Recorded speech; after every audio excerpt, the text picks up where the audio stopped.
बिल्कुल। सबसे पहले हमने प्रयास किया 3 जनवरी 2022 को जो हिमाचल प्रदेश में छठे वेतन आयोग की सिफारिशें लागू हुई थी, तो उसमें जो थर्ड ऑप्शन जो विकल्प था वो रह गया था। तो लंबे समय इसके लिए हम नहीं कहेंगे, क्योंकि पंजाब में इस कार्य के लिए लगभग 9 महीने लग गए। हम धन्यवादी है माननीय मुख्यमंत्री महोदय के, अपने जो हमारे वित्त सचिव है प्रबोध सक्सेना जी उनके, और जो वित्त की टीम है कि सबके सहयोग से जो हम हर पल प्रयास कर रहे थे और हम इसमें सफल हुए। और हमें जो वेतन आयोग छठे वेतन आयोग की जो राज्यों में सिफारिशें लागू हुई है और हम विदिन 1.5 मंथ उसको इम्प्लीमेंट करवाने में सफल हुए।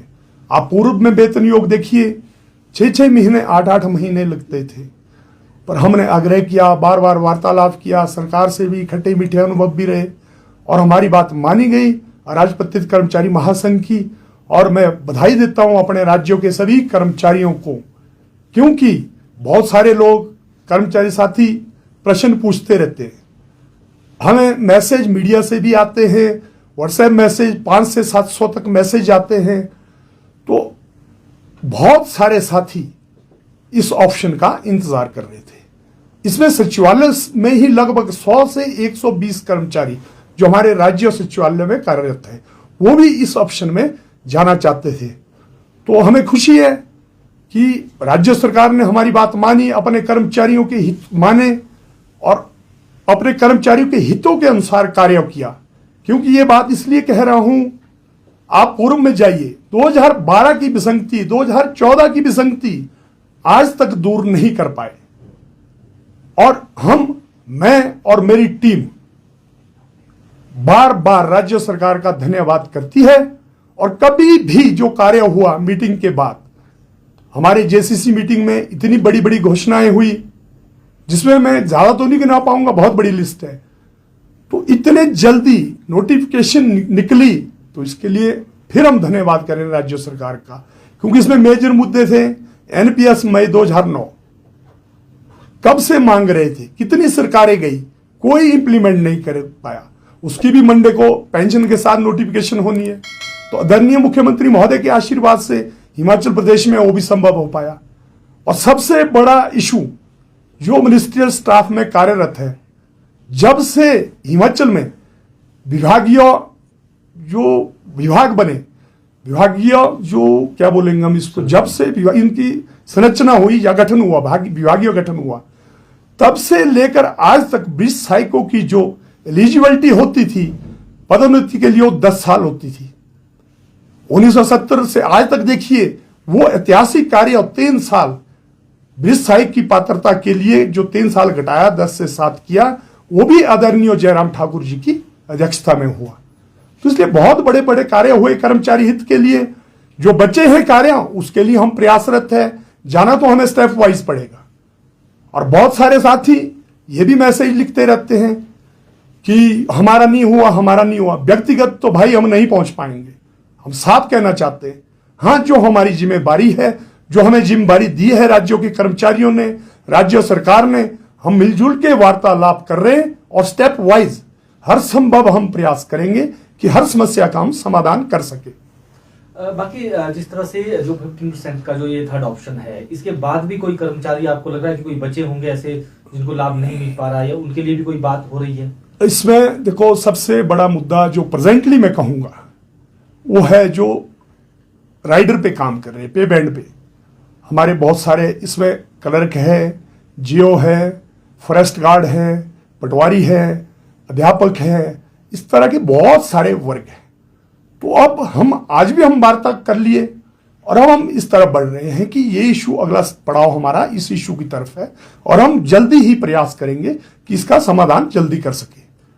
और अगला जो इनिशियल वाला इशू है उस पर भी, क्योंकि राइडर वाला जो इशू है ये बचा, ये इसलिए छूटा क्योंकि शुरू में जब कार्य चला ये इनिशियल के साथ क्लब कर दिया गया वित्त विभाग द्वारा।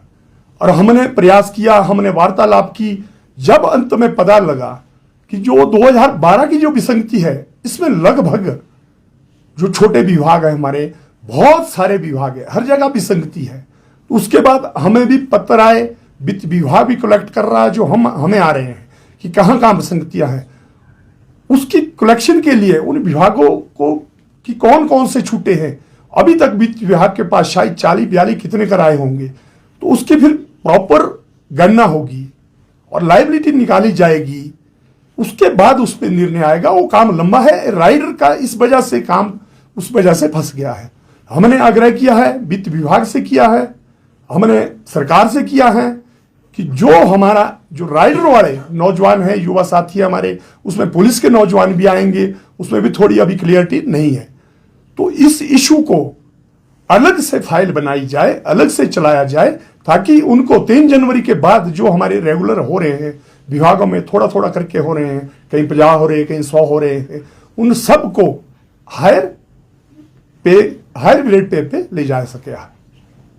मैं पिछले कल अखबार में आपका एक बयान पढ़ रहा था। आपने बयान दिया है कि अराजपत्रित कर्मचारी महासंघ की बड़ी जीत हुई है, परंतु अगर सिक्के का दूसरा पहलू देखा जाए तो पिछले कल राज्य सचिवालय में जिस तरह से बड़ी गेट मीटिंग हुई है, डॉक्टरों की अगर बात करें तो पेन डाउन स्ट्राइक थी, उसके एक दिन पहले कैबिनेट बैठक हुई थी, उसमें इस मुद्दे पर चर्चा तक नहीं हुई, फिर एकदम से देर शाम को थर्ड ऑप्शन की नोटिफिकेशन हो जाती है। तो क्या सच में अराजपत्रित कर्मचारी महासंघ की जीत है या फिर उन कर्मचारियों की जो निरंतर आंदोलनरत है? ये जीत राज्यों के सभी कर्मचारियों की है। अराजपत्रित कर्मचारी महासंघ जो जिम्मेवारी दी है, अश्विनी और उसकी टीम अपनी जिम्मेवारी को बेखूबी निभा रहा है। हाँ, आपने स्ट्राइक की बात कही, ये फाइल 2 दिन पहले हो चुकी है, इस कैबिनेट में जाना था, आपने खुद ही बोला।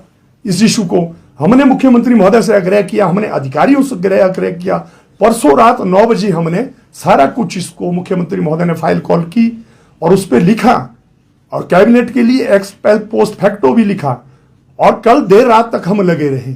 अगर इस तरह एक दिन स्ट्राइक होने से या कुछ होने से इस तरह की नोटिफिकेशन होने लगे तो वो तो बहुत अच्छी बात है, हमें खुशी है। एम्प्लॉय हित के लिए कार्य हुई है। जो हमारे सचिवालय में साथी, इनकी अपनी ही मांगे हैं, शायद आपने जान लेना क्या मांगे हैं इनकी, जो इन्होंने कल बताई है। तो ये जीत एक सामूहिक है, सब प्रयासरत हैं। अगर दूसरा इशू कि आप बोल रहे जो बाहर हल्ला कर रहे हैं, अगर हल्ला करके काम हो जाए, हल्ला करके नोटिफिकेशन निकल जाए तो हम भी धन्यवादी हो जाएंगे, हमारा बोझ भी हल्का हो जाएगा। और तीसरा जो आपने डॉक्टर की बात कही, डॉक्टर पे तो ये जो 3rd% जो विकल्प आया, वहां पे तो मुझे नहीं लगता कि ऑप्ट करेंगे, क्योंकि स्पेशल पे उनका बिल्कुल ही स्ट्रक्चर ही अलग होता है, क्योंकि वो क्लास 1 श्रेणी है। जो हमारी जो ऑप्शन है इस श्रेणी में लगभग क्लास 3 या छोटे कर्मचारी इन्वॉल्व होंगे। डॉक्टर साहब, एक जो संयुक्त कर्मचारी महासंघ बना है, उन्होंने भी एक जनरल हाउस किया इस पूरे मुद्दे को लेकर। आपको लगता है कि इस पूरे मसले के बाद अब ये जो पैरेलल संगठन चले हैं इनको भी मुख्य धारा में आना चाहिए? देखिए, मैं अपनी जिम्मेवारी की बात करूंगा, मैं ऐसी बात नहीं करूंगा। ये आज की बात नहीं है, शायद आप लोग कब से पत्रकारिता में हैं, ये लोग क्या करते हैं, कैसे करते हैं, तो ये अपना काम करें। हमारी जो जिम्मेवारी है, राज्यों का कर्मचारी सत्य जानता है, एक एक अधिकारी जानता है, एक एक राजनेता जानता है कि कार्य कौन कर रहे हैं। पहला इशू। दूसरा इशू ये, कार्य कहीं पेड़ के नीचे बाइट दे दी, कहीं सड़क किनारे खड़ गए और वहां 4 लफ्ज बोल दिए, हो गया काम जी।